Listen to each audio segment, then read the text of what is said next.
गलत नीतियों एवं गलत कार्य प्रणाली आदि की वजह से ही फिर इस पार्टी को केंद्र में काफी राज्यों की भी सत्ता से बाहर होना पड़ा तथा यही स्थिति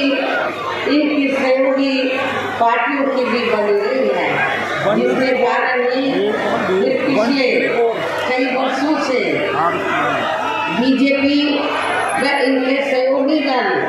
केंद्र एवं काफी राज्यों की सत्ता में काबिज हो गए, लेकिन इनकी भी ज्यादातर यही जातिवादी, पूंजीवादी,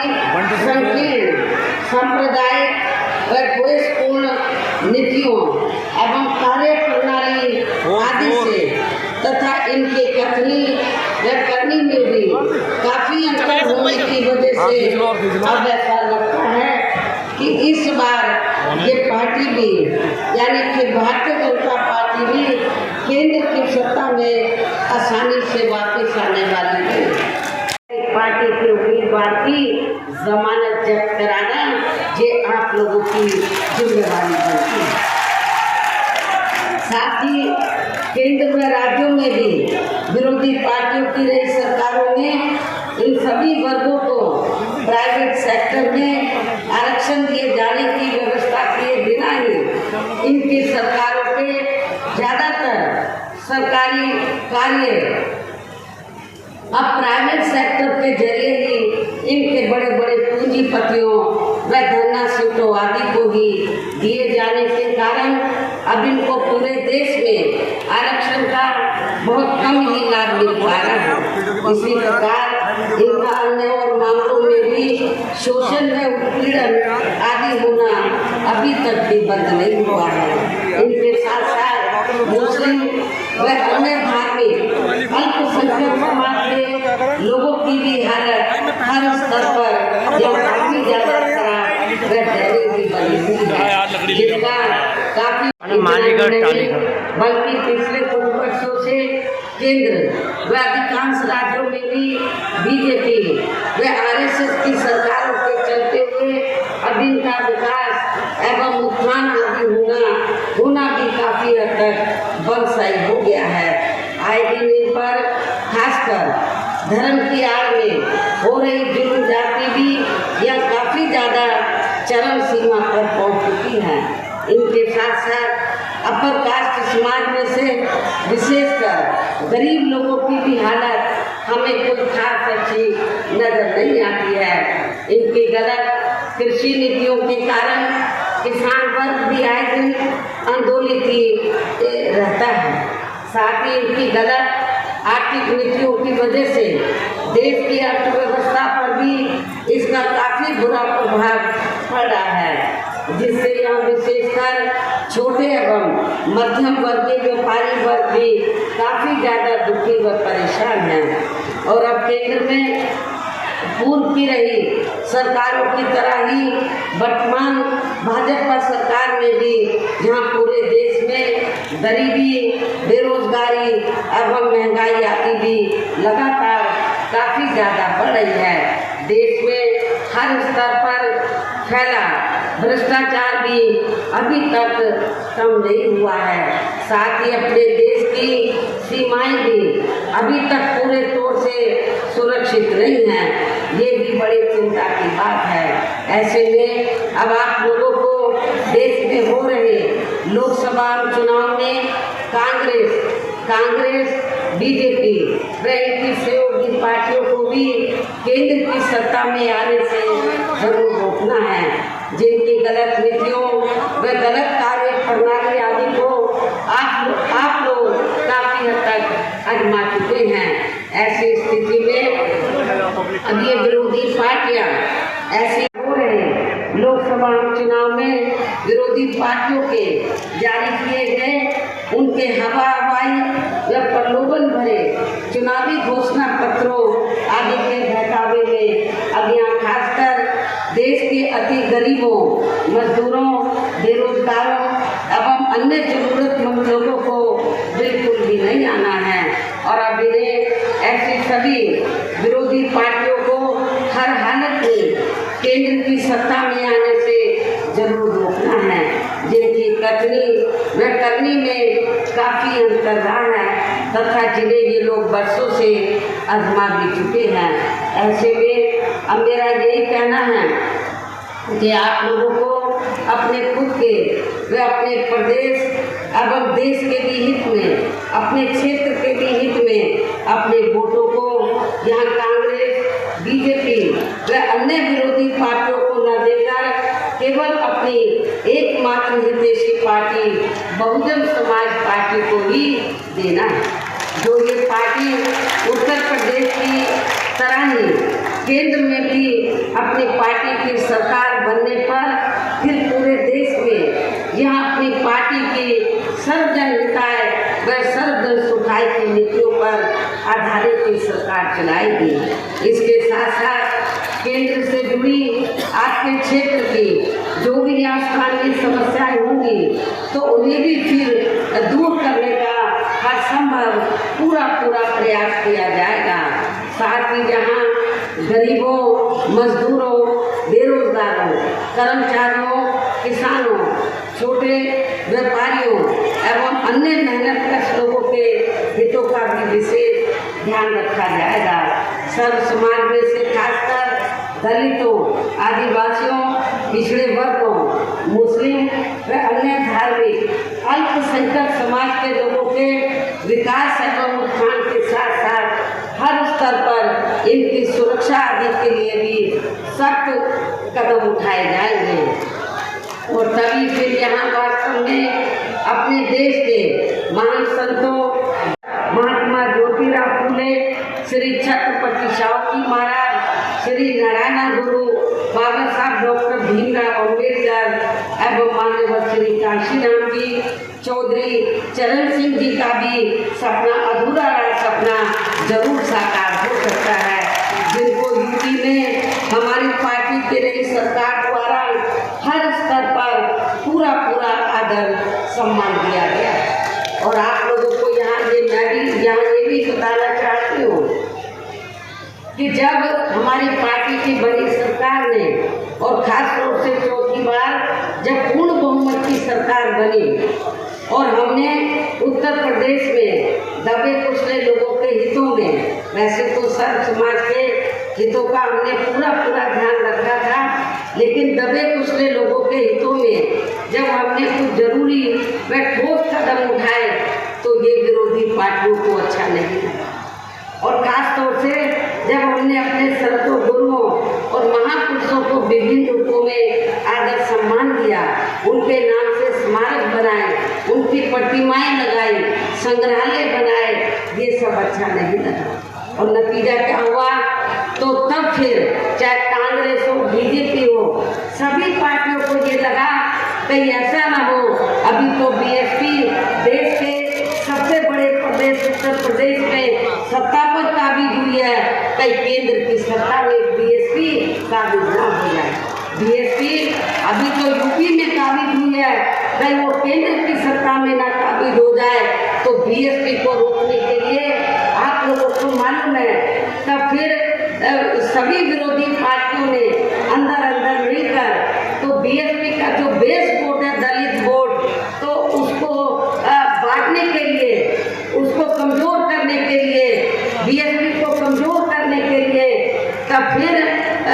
इन सभी विरोधी पार्टियों ने दलितों में, आदिवासियों में, पिछड़ों में जो स्वार्थी किस्म के लोग हैं, जो बिकाऊ किस्म के लोग हैं, उनको बैलेंस करके तोड़कर तो विरोधी पार्टियों ने तो काफी संगठन बना डाले, काफी छोटी पार्टियां बना डाली।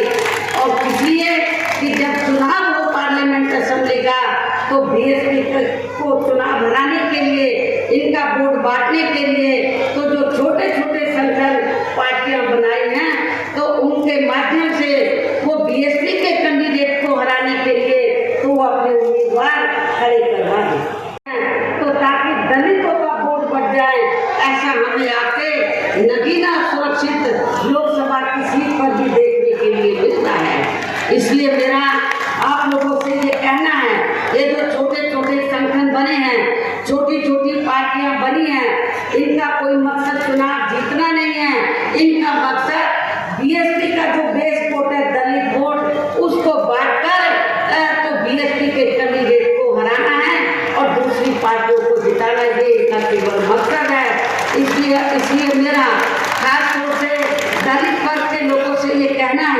कि आप लोगों को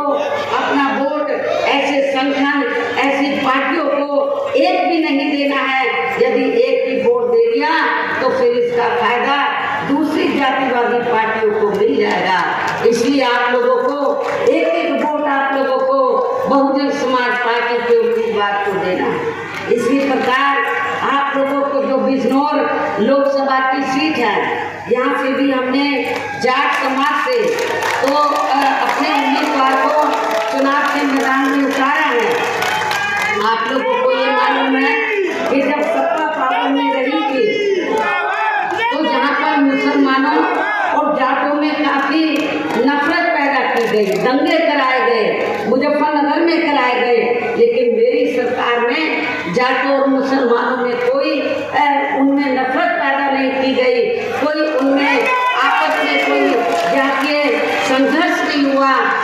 कोई भी तनाव पैदा नहीं हुआ। ये सब आप लोगों को मालूम है और इसी मानसिकता पर चलकर ही तो हमने जिनको चुनाव के मैदान में उतारा है वो इसी मानसिकता के हैं कि जो मुस्लिम और जो जाट समाज है, जो पूर्व में यहाँ नफरत पैदा की गई, उसको भाईचारे में तब्दील किया जाए। इसी मानसिकता के हमारे उम्मीदवार है। किस्म किस्म के साम दाम दंड भेद आदि अनेकों हथकंडे इस्तेमाल करके केंद्र की सत्ता में आने की भी पूरी कोशिश पे लगी है, जिनसे अपनी पार्टी के लोगों को हर स्तर पर काफी ज्यादा सावधान रहना है। और इस मामले में विरोधी पार्टियां अपने अपने पक्ष में हवा बनाने के लिए खासकर मीडिया, ओपिनियन पोल व सर्वे आदि का जो बड़े पैमाने पर इस्तेमाल कर रही हैं, तो उनसे भी अपनी पार्टी के लोगों को बिल्कुल भी गुमराह नहीं होना है। इसके साथ ही विरोधी पार्टियों के विभिन्न रूपों में जारी किए गए इनके हवाई व प्रलोभन भरे चुनावी घोषणा पत्रों एवं वायदेवादी के बहकावे में भी अपनी पार्टी के लोगों को कतई नहीं आना है, जिन्हें ये पार्टियां चुनाव खत्म होने के बाद ज़्यादातर अमल में नहीं लाती हैं और अब जिन पर से देश की जनता का अधिकांश विश्वास ही उठ गया है। यही खास वजह है कि हमारी पार्टी किसी भी चुनाव में अपनी पार्टी का कोई भी चुनावी घोषणा पत्र आदि जारी नहीं करती है। वैसे भी हमारी पार्टी किसी भी मामले में कहने में बहुत कम बल्कि कार्य करके दिखाने में ही ज़्यादा विश्वास रखती है। और इस बात का सबसे बड़ा सबूत ये है कि उत्तर प्रदेश में 4 बार हमारी पार्टी के नेतृत्व में रही सरकार ने चुनाव में अपनी पार्टी के बिना कोई जारी किए गए चुनावी घोषणा पत्र के ही प्रदेश के आम जनहित में काफी कुछ ऐतिहासिक कार्य करके दिखाए हैं। पार्टियों की सरकारें काफी नकल भी कर रही हैं, जबकि इस मामले में हमारी पार्टी का ये कहना है कि यदि इन पार्टियों के स्थान पर केंद्र में हमें अपनी पार्टी की सरकार बनाने का मौका मिलता है तो तब फिर हमारी पार्टी की बनी सरकार केंद्र में यहाँ अब तक रही सभी विरोधी पार्टियों की सरकारों की तरह केवल हवाई व कागजी कार्य आदि नहीं करेगी, बल्कि उत्तर प्रदेश की तरह ही जमीनी हकीकत में ठोस कार्य करके दिखाएगी। और इस संदर्भ में खासकर मैं ये कहना चाहूँगी, केंद्र द्वारा देश में पिछले कुछ समय से अति गरीब परिवारों को अस्थायी तौर पर फ्री में जो थोड़ी सी खाद्य सामग्री दी जा रही है या राशन आदि दिया जा रहा है, तो उससे इनका स्थायी तौर पर भला होने वाला नहीं है। और वैसे भी इनकी जटिल समस्या देश में हर हाथ को काम देने से ही